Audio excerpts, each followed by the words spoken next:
नमस्कार शेतकरी मित्रांनो, मी दीपक जाधव, नाशिक, महाराष्ट्र राज्य हवामान साक्षरता अभियान सर्वांचे स्वागत. आज 15 जुलै 2026 तर 14 जुलैच्या रात्री हा व्हिडिओ बनवतोय. तर बघा मित्रांनो, राज्यात कसे साधारण वातावरण असेल, हवामान कसे असेल जुलैच्या एंड पर्यंत हे सगळं बघू आपण आता. तर मित्रांनो बघा, तर तसं जर विचार केला तर जेव्हा मी माझ्या व्हिडिओत स्पष्ट सांगत असतो की यंदा एल प्रभाव आहे आणि इंडियन ओशन डायपोल जे आपल्याला बाष्प ह्या भागातून येतं, त्या भागातून ते बाष्प वीक येत आहे, म्हणजे कमजोर येत आहे. कारण इंडियन ओशन डायपोल हा पॉझिटिव्ह नाहीये, तो न्यूट्रल आहे. आणि अशा कंडिशन मध्ये काय होतं, बाष्प येत असतं परंतु ढगाळ वातावरण असतं, पाऊस पडत नाही. मात्र पाऊस कधी येतो, ज्यावेळेस सिस्टीम तयार होते. आता जे गुजरातच्या आसपास या ठिकाणी जी सिस्टीम बनली होती एक मागच्या हप्त्यामध्ये, जबरदस्त पाऊस हा गुजरात, मुंबई, त्यानंतर पुणे, नाशिक या परिसरात झाला. तर मित्रांनो, सिस्टीम बनली तर पाऊस. तर आता बघा आपण अंदाज बघूया.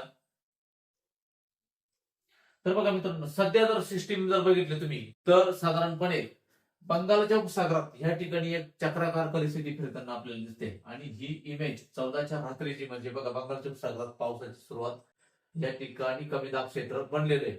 आता हे महिना चालू जुलै. तर जुलै महिन्यात बंगालच्या उपसागरात तयार होणाऱ्या सिस्टम ह्या त्याचा ट्रॅक असा असतो बघा. तो साधारणपणे मध्य महाराष्ट्र गडचिरोलीच्या कोपऱ्यापर्यंत येतात. त्यानंतर ते साधारणपणे जबलपूर आणि मध्य प्रदेशवर जातात किंवा राजस्थानकडे जातात. त्यांचा ट्रॅक हा असा असतो साधारणपणे जून आणि जुलै महिन्यात. ऑगस्ट महिन्यात ज्या काही सिस्टीम बनतात तर ह्या सिस्टम या ठिकाणी बनल्यानंतर त्या मध्य महाराष्ट्रातून जातात, लक्षात घ्या. आणि जुलै महिन्यात बनलेल्या सिस्टीम कदाचित अगदी दिल्लीकडेही जातात. म्हणून आपल्याकडे कदाचित जुलै महिन्यात जे खंड पडण्याचं कारण हे एक असतं, हा अंदाज लक्षात घ्या. तर मित्रांनो बघा आता, तर आता ही जी सिस्टम बनली ही सिस्टम फार स्लो गतीने पुढे सरकणार आहे. तर साधारणपणे काय होतं, ही जेव्हा सिस्टम बनते इथे चक्राकार वारे फिरते. आता ही चक्राकार वारे जी फिरताय, हे चक्राकार वारे काय करतात की ह्या भागावरून बाष्प खेचून आणतात आणि ते ह्या बाजूला बाष्प येतं. अगदी 2-2, 3-3 हजार किलोमीटर अंतरावर बाष्प येतं. तर बघा आता काय होणार आहे की ह्या जे सिस्टम, ही सिस्टम एकदा एंटर झाली की ती थोडी महाराष्ट्रात न येता मध्य प्रदेश, जबलपूर, ग्वालियर आणि राजस्थानकडे जाताना ही मॉडेल दिसतंय, आता आपल्याला दाखवत आहे. परंतु कदाचित जर खालच्या बाजूला जर आली तर आपल्याकडे देखील जोरदार पाऊस होऊ शकतो. परंतु ट्रॅक जेव्हा सिस्टम तयार होते तेव्हा ट्रॅक हे आधीच मॉडेल ठरलेले असतात. कारण जेव्हा सिस्टम तयार होते की त्याच्या 2,000 किलोमीटर एक ट्रप बनते, कमी दाबाचे एक लो प्रेशर सिस्टम बनते त्या ठिकाणी. आणि सध्या जी काही ऍक्सेस ऑफ मान्सून ट्रप ही देखील तराईच्या भागात आहे, म्हणजे हिमालयाच्या भागात आहे. त्याच्यामुळे जे काही सिस्टम बनतील ह्या उत्तर भारतातच जातील. सध्या ऑगस्ट मध्ये ज्या बनतात त्या महाराष्ट्रातून जातात आणि त्यानंतर सप्टेंबर ऑक्टोबर मध्ये ज्या बनतात त्या महाराष्ट्राच्या खालच्या कोपऱ्यावरून जातात. आणि नोव्हेंबर, डिसेंबर, जानेवारी, नोव्हेंबर आणि डिसेंबर मध्ये जे बनतात त्या सिस्टम साधारणपणे दक्षिण भारतातून जातात, लक्षात घ्या. म्हणजे जो नॉर्थ ईस्ट मान्सून आपण ज्याला म्हणतो, उत्तर पूर्व, जो नंतर रिटर्न मान्सून जो म्हणतो, तो नंतर आंध्र प्रदेश, तामिळनाडू, कर्नाटक आणि केरळ ह्या राज्यामध्ये 4 महिने असतो. आणि त्या ठिकाणी तो पाऊस त्या ठिकाणी पडत असतो. तर आता आपण हवामानाचा अंदाज बघू की कशा पद्धतीने पाऊस आपल्याकडे येईल. तर मित्रांनो, मी अंदाज सांगितला पुढील 15 दिवसाचा आणि तसाच पाऊस पडला असं होत नाही. कदाचित बघा, आपल्याकडे काही जादू नाहीये. आपण विज्ञानाची साधनं वापरून त्या ठिकाणी सगळा अंदाज सांगत असतो. जर बघितलं तर हवेचे दबाव बघा, आता महाराष्ट्राच्या कोल्हापूरकडे 110 हेक्टापास्कल, 108 मुंबईच्या आसपास हेक्टापास्कल इतका हवेचा दाब आहे. तर इकडे नागपूरकडे 102. परंतु इकडे जर बघितलं तर नागपूर अगदी जो प्रदेश आहे कुठला, नेपाळच्या वरती तिबेट, त्या ठिकाणी हे जे सर्कल दिसत आहे, कमी दाबाचे क्षेत्र बनलेले, म्हणून ते मान्सूनला त्या बाजूला खेचतंय. आणि जी ट्रप आहे, एक्सेस ऑफ मान्सून ट्रप, ही ह्याच भागात आहे. त्यामुळे त्या सध्या पाऊस देखील त्याच भागात आहे.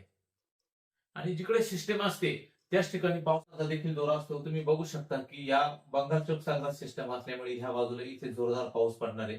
महाराष्ट्रामध्ये पुढील 4 दिवस तरी ग्रीन ट्रँगलच दिसतो. मात्र ज्या सिस्टम कशा बनताय बघू आपण आता. आजच्या रात्रीच्या सॅटेलाइट पिक्चर जर बघितला तुम्ही तर बघा ढगांचा दायरा तो ह्याच भागात आहे जिथे आता सिस्टम आहे सध्या, आणि महाराष्ट्रावरती तुरळक ढगे, अरबी समुद्रातून तितकंसं काही बाष्प त्या ठिकाणी आपल्याला भेटत नाही. पुढच्या 8 ते 10 दिवस राज्यामध्ये साधारणपणे बघा पालघर, डहाणू, मुंबई, रत्नागिरी, रायगड, सिंधुदुर्ग ह्या भागातच पावसाच्या शक्यता या चांगल्या आहे. त्यानंतर अगदी गडचिरोली, गोंदिया या भागातच पावसाच्या शक्यता आहे. संपूर्ण राज्यामध्ये तितकासा मोठा पाऊस त्या ठिकाणी आपल्याकडे होणार नाही. तर बघा ह्या ठिकाणी एक चक्राकार परिस्थिती फिरताना दिसते. तर मित्रांनो उद्या 15 तारीख साधारण अंदाज लक्षात घ्या. 15 तारखेला राज्यातील वातावरण कसे असेल बघा. 15 तारखेला उद्या साधारणपणे मुंबईकडून थोडासा तुम्ही हे बघू शकता की हा बाष्पाचा जोर हा दिसतो.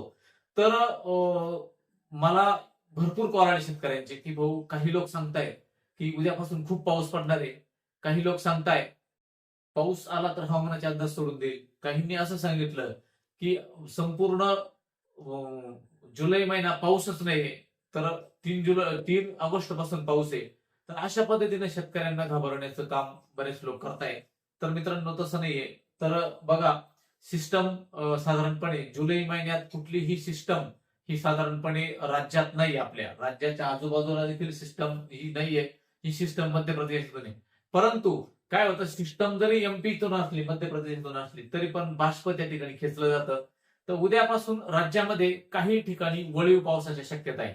तर त्या शक्यता कुठे म्हणतात बघा, अहिल्यानगर पासून बारामती पासून जो सोलापूरचा जो भाग आहे धाराशिव या प्रदेशामध्ये, या भागामध्ये, नाशिक पश्चिम या भागामध्ये, तर काही भागामध्ये दुपारनंतर वळीव पावसाच्या शक्यता बनतात. नाशिकचा जो पश्चिम भाग आहे, अगदी कोकणचा जो भाग, या भागामध्ये स्पेल येथील दुपारनंतर आपण ज्याला पहाडे म्हणतो किंवा लाईट रेन, जे पहाडे येतात तशा प्रकारचे पहाडे त्या ठिकाणी येतील. आता ते किती पूर्वेला इंटेन्सिफाय होतात यात बघायचंय. आणि पूर्व भागामध्ये कदाचित उद्याचा दिवस आपल्याला समजेल की कदाचित स्थानिक वातावरण कदाचित निर्माण होऊ शकतं. परंतु त्यात अजूनही एक की हवेचा प्रेशर खूप आहे, हवेचा वेग खूप आहे, त्याच्यामुळे स्थानिक वातावरण त्याला बनवून देत नाही.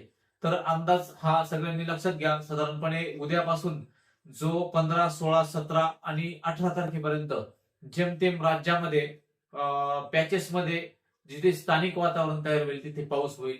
पश्चिम घाटावर आणि कोकणामध्ये झड स्वरूपाचा पाऊस हा दिसतो. आणि जो अगदी मराठवाडा आणि मधील भाग आहे या ठिकाणी, ज्या ठिकाणी दुपारनंतर स्थानिक वातावरण तयार होईल त्या ठिकाणी पाऊस होण्याची शक्यता आहे. कारण राज्यामध्ये कुठेही पावसाची सिस्टीम नाहीये, हा अंदाज सगळ्यांनी लक्षात घ्या.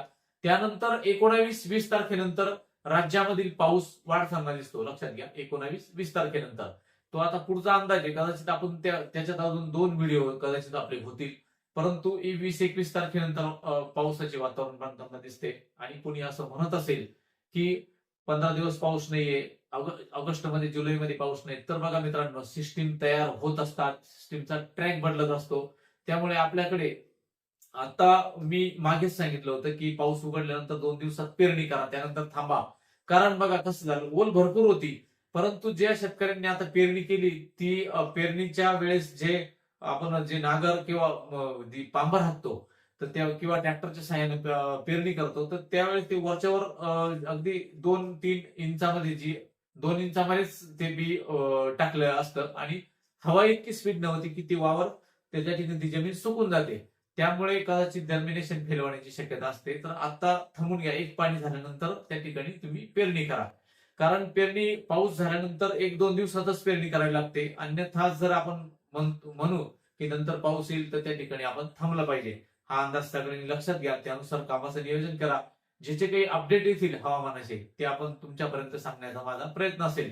मी आजच्या व्हिडिओमध्ये इतकाच सांगितला की साधारणपणे जुलै महिन्यामध्ये कुठलीही मोठी सिस्टम दिसत नसली तरी राज्याच्या बाहेर सिस्टम आहे, त्याच्या प्रभावामुळे स्थानिक वातावरण तयार होईल आणि कदाचित त्याच्यात वाढ होऊ शकते पावसात. हा एक अंदाज लक्षात घ्या. मी असं छातीटोकपणे सांगत नाही की 15-16 खूप पाऊस येणार, त्यानंतर असं नसतं. आपल्या सगळ्या सिस्टीमनुसार अंदाज द्यावा लागतो. हा अंदाज सगळ्यांनी लक्षात घ्या.